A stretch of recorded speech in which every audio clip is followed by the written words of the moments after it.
स्वतःच्या बुद्धीचं आणि वाणीचं तुटलेलं तुणतुणं रोज स्वतःच्याच समाधानासाठी वाजवणारे संजय आज पुन्हा अकलेचे तारे त्यांनी तोडले.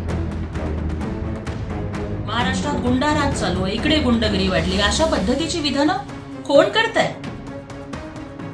पत्राचा घोटाळ्यातले जामिनावरती बाहेर असलेले आरोपी.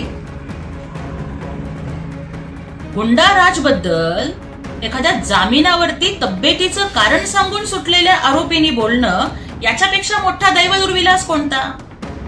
राऊत, तुम्ही अजून निर्दोष मुक्त नाही झालात न्यायालयाकडून.